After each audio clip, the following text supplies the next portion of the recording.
E aí, pessoal, beleza? Hoje eu e meu grupo a gente vai apresentar sobre a Giardia, a caracterização molecular dos subtipos da Giardia duodenalis. Espero que vocês gostem e vamos lá. Bem, as espécies mais conhecidas, né, da Giardia são a Giardia duodenalis, que infecta principalmente os mamíferos, né? Aves e répteis também. Tem também a Giardia muris, que tende a infectar mais os roedores, aves e répteis. E a Giardia agilis, que é mais voltada para os anfíbios. Hoje, né, na nossa apresentação, a gente vai focar mais na Giardia duodenalis, que envolve mais os seres humanos também, voltados ao mamífero, como eu disse. Existem duas formas evolutivas da giardia, cisto e o trofozoito. O trofozoito tem forma de pera com simetria bilateral. Em seu interior são encontrados 2 núcleos. Possuem 4 pares de flagelos. O cisto tem forma oval. Encontra-se de 2 a 4 núcleos em seu interior. Puxando um pouco para a genética agora, a bactéria possui apenas uma cópia do seu DNA genômico. Isso quer dizer que elas são haploides. Já as células eucarióticas apresentam 2 cópias do seu DNA genômico. Isso quer dizer que elas são diploides. A diferença do DNA bacteriano para o DNA humano é que o DNA bacteriano é circular, já o DNA humano é linear. Vale ressaltar também que a transferência de um DNA no interior da célula bacteriana ocorre por 2 processos: a movimentação de transponsos e o rearranjos programados. Os transponsos, né, são como pequenos segmentos do DNA prontamente que se deslocam de um sítio para o outro, do cromossomo bacteriano, ou do cromossomo bacteriano para uma plamídio. São os transponsos que têm a importância médica para habituar carreiras genes, que é a resistência a antibióticos. A transferência de transponsos também presente em plamídios para outras bactérias por conjugação contribui significativamente para a resistência do antibiótico, né? Bem, já os rearranjos programados consistem na movimentação de genes a partir do sítio inativo para o sítio ativo, onde são expressos como novas proteínas, né? E esse processo tem a importância médica porque a bactéria pode adquirir novas proteínas, como os antígenos, em uma superfície invadindo o sistema imune. E a transferência do DNA entre a célula bacteriana ocorre principalmente por 2 processos: a conjugação e a transdução. A conjugação é o processo pelo qual o DNA plasmidial ou cromossomal é transferido diretamente a uma bactéria ou outra. Para que a conjugação ocorra, a bactéria doadora deve possuir um plamídio de fertilidade, né, o plamídio F, que codifica a proteína mediadora desse processo, das quais a importância são a proteína formada pilossexual. O DNA transferido por conjugação à a bactéria receptora consiste em uma nova cópia, permitindo para que a doadora mantenha uma cópia do DNA.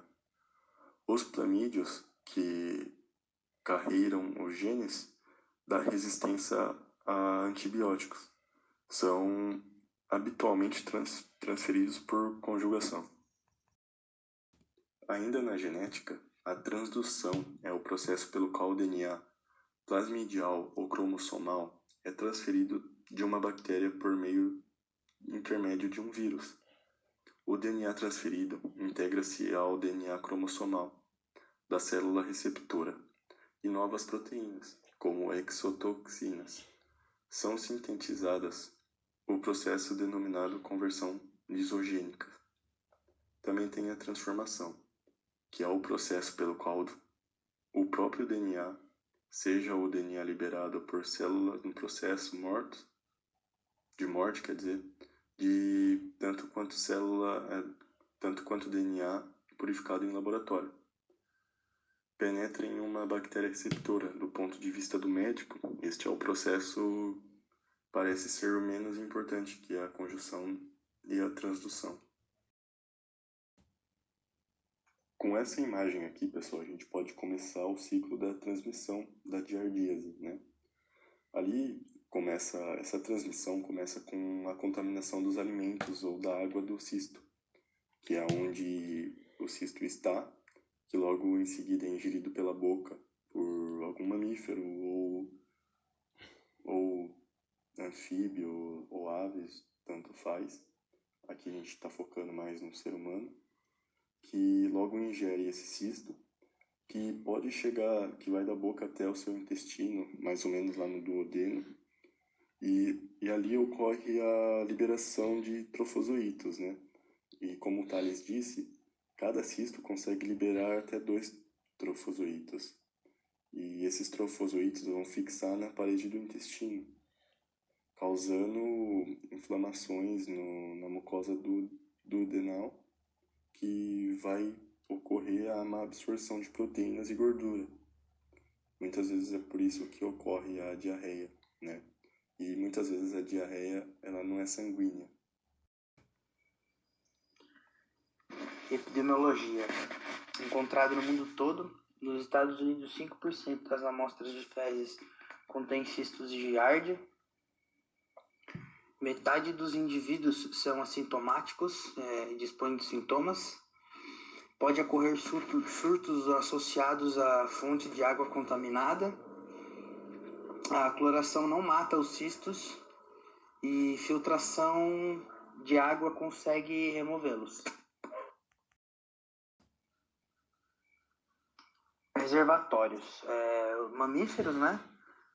Cistos transmitidos pelas fezes e também tem alta incidência em crianças. Sinais e sintomas: diarreia aquosa, não sanguinolenta, mas com mau cheiro, náusea, anorexia, flatulência, cólicas abdominais,